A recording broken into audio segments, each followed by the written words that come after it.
Okay. Sir, we are group 9. We are group 9 starting with we are starting our review 2. And my name is Vamshi. And when you go to the main point, this is the financial system analysis. In this review 2, we are going to discuss about the two companies, mainly Tata Coffee. Another one is CCL Products India Private Limited. And before going to detailed explanation of both of these companies, uh, there is some background data which we need to be very thorough about, because this can change most of the parameters in the parameters of the financial statement whatever we are going to do. So the matter is that the Tata Coffee has mainly three major business in US, and the plantation coffee, instant coffee, and other brand businesses. All three of them have shown the uniform improvements on the margins.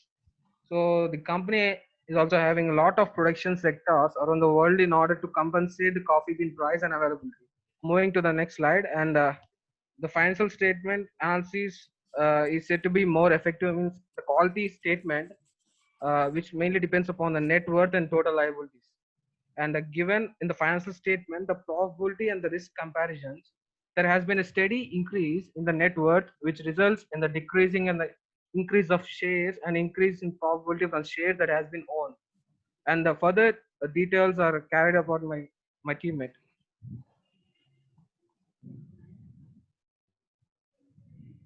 Shareholding pattern, equity share capital, breakup as percentage of total equity, storage wise shareholding. The option A, there is a promoters to India and foreign with a money of 107 million 359,820, and the share percentage is 57.48, and there is nothing for foreign. And public shareholding, and for institutions and non-institutions. For institutions, there are mutual funds, financial institutions, central government, capital funds, insurance, foreign institutions, foreign venture, qualified foreign portfolio. Subtotal are 9,006,673. Like non-institutions, we see means like 238,887.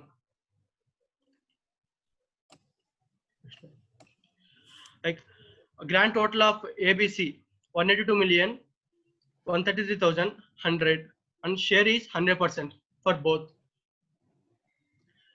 Tata Global Beverages Limited 107,359,820, and share is 57.48. So hi, this is Chaitanya. Now we're going to see about company performance and growth projection. How the company is performing each day, and how is its projection for 6 months, and how it is projecting for 1 year. So when we take for the one day it is gain from 76 to 79.70, as we can see in the graph. And for growth projection for 6 months, for the 6 months we have a downgrade from March to April, and there is a one downfall, and from January February there is a high peak. And we take for the annual for 1 year growth projection, from 2020 to 2019 to 2020 half quarter we have a raise, and another half quarter we have a downfall. When we take for this annual, as 52 weeks low will be 48, and 52 weeks high is 107. The maximum price of stock is 107, and lowest price is 48 rupees. Now it is going on 79.7. And now we go to WCC calculation, weighted average cost capital cost calculation. So here we have a formula: market firm equity by equity plus debt into the cost of equity plus firm debt by firm equity plus firm debt into cost of debt into the 1 minus tax.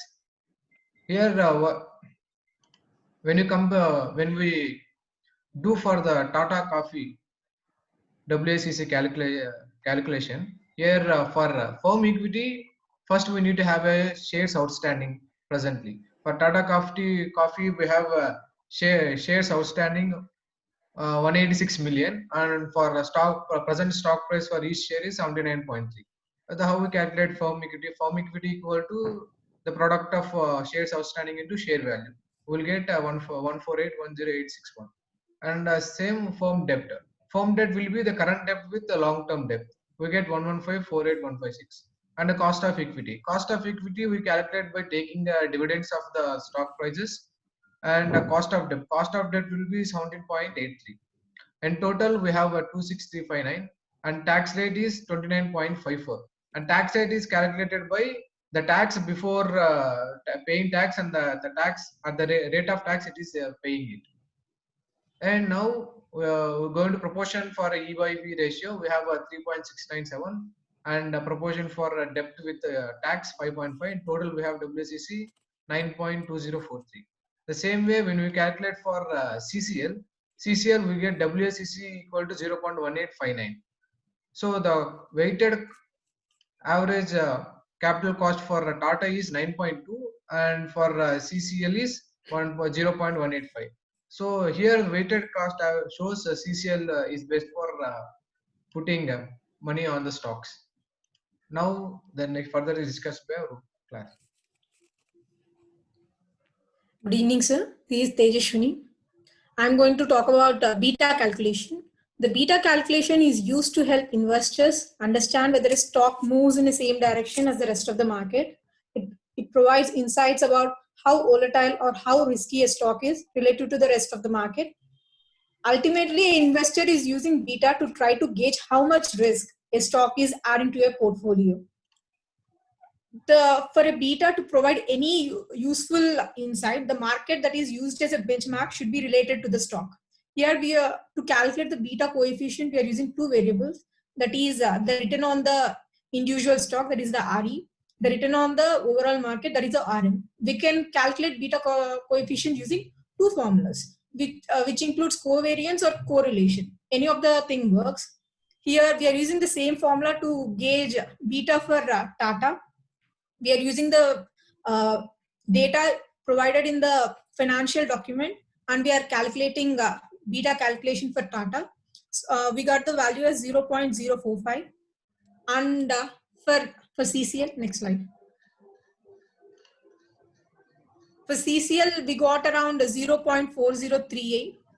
Here, the value for Tata is less than CCL. When the value is less than, when the beta value is less, the risk involved is very less. And the future returns may be high or may not be high, but the risk involved in that institution is very less. So we can prove that the risk involved in Tata is low when compared to CCL. The further will be concluded by my teammate.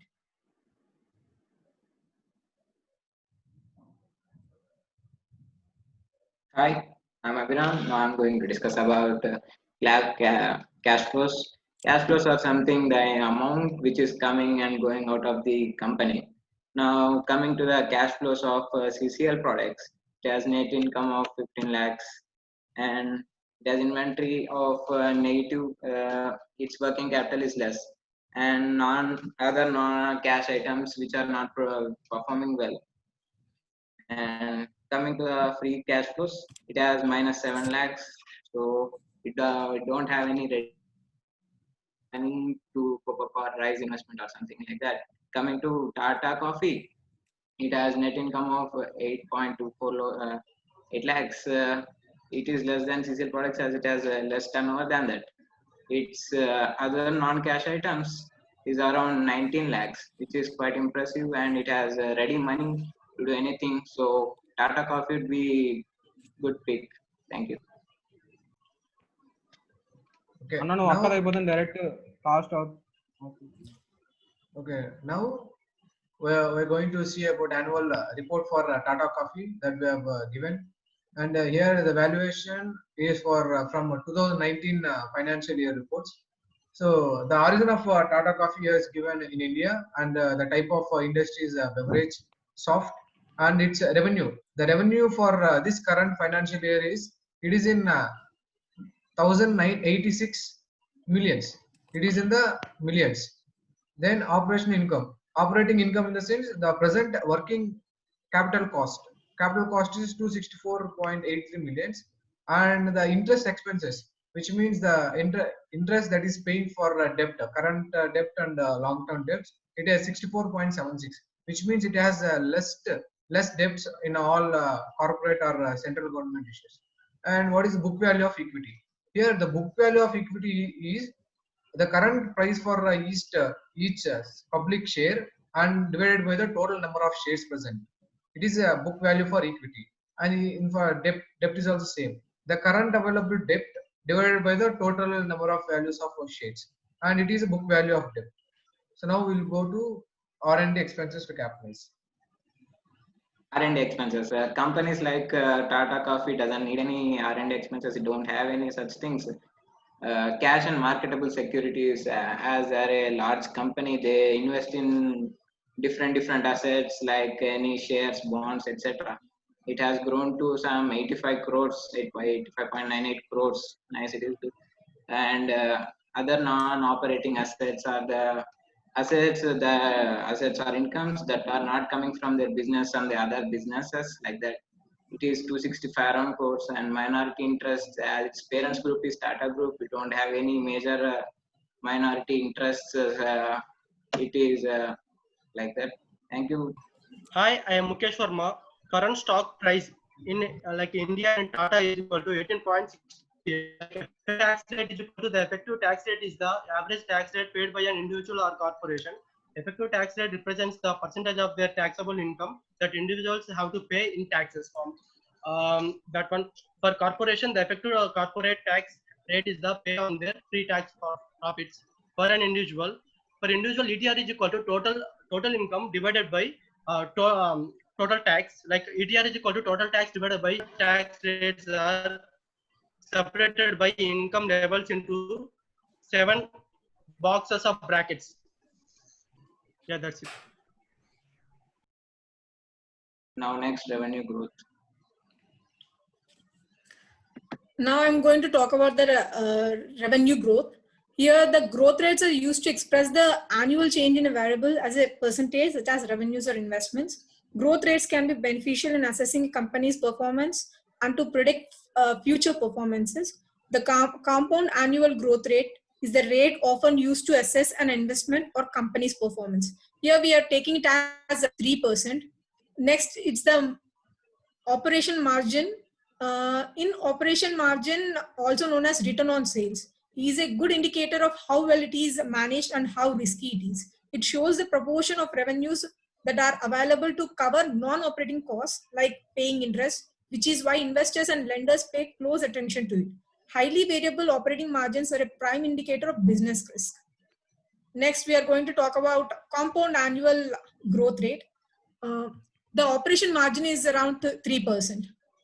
The compound annual growth rate.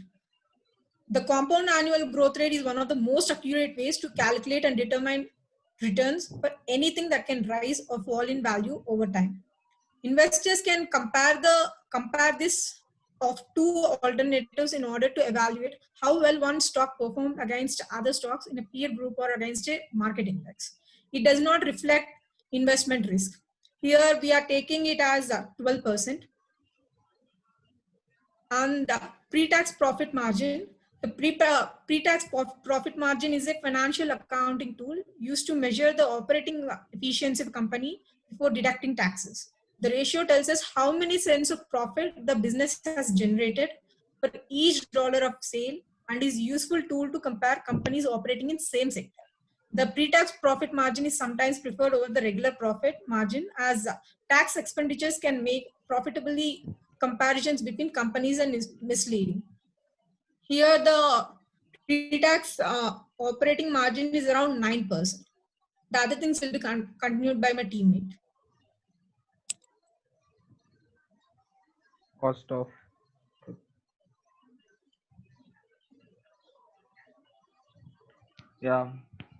moving on to the estimation of current cost of capital. Here we have selected the India company.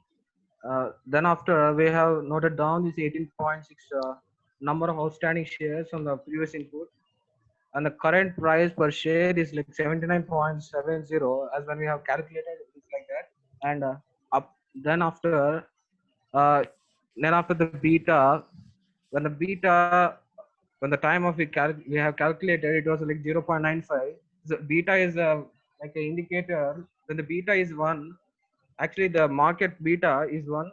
So when the company beta value is nearer to 1, it means it's moving with the market. And this here in the case of Tata Coffee, it's like 0.95. So we can say it's almost moving with the beta. That means if the market goes up, it also goes up, and it goes down, it can also go down in the same way, not more than that. If the beta is like more is 1.5, then half times more it will, what do you say, if it increase it, then it will increase more half times than what the beta value is. So beta value here in this case is 0.95. And then after moving down to the sheet, these are the values from the input sheet and that have come automatically. And here, yes, just move down a little bit. And here pre-tax, yeah. Okay, then here cost of component. Here we can see that under equity, debt, and preferred stock capital, the 11.68% in the equity and 3.0% in the debt, and preferred stock is like 7.14. The capital is like 10.41. Moving on to valuation output sheet. Moving on to top of valuation output sheet, we can see the revenue. Considering this column as a base year, you can see the revenue, how it's like moving. Like we can see the flow of revenue. It is like some kind of increasing till 10th year. It is like some 4,683.67, and finally the terminal year has like around 4,917.86. And the EBIT is the earnings before interest tax. So and this is also like around in terminal it is also like 9%. So moving down to the sheet, we have ROIC value. Which is return on interest, which is like return on invested capital, we can say. So this is profitability ratio, telling us how efficient a company is turning capital into profit. So it measures the return that an investment generates for those who have provided the capital. That is, it can be of bondholders or stockholders. So if the ROIC value of a company is more compared to its WACC value, then we can say that company is performing well enough. That means in the previous review too, we have said that the WACC value of the Tata company is like around 9.26. So compared to that, here we have, after 10 years, we have around like 11.01%, and at 10th year, it is like 13.43%. Anyway, it's higher than 9.9%. So you can say it's pretty good, and you can just move on. After doing all this calculation, you can say that the estimated value per share that we have got is like around 83.61%. 83.61. So this would be the stock price in the future. So this all the inputs we have given, and the output is like this in a more favorable way, and the estimated share value may oscillate around like plus or minus 30%. So that's it. Thank you. Thank you. Thank you. Thank you.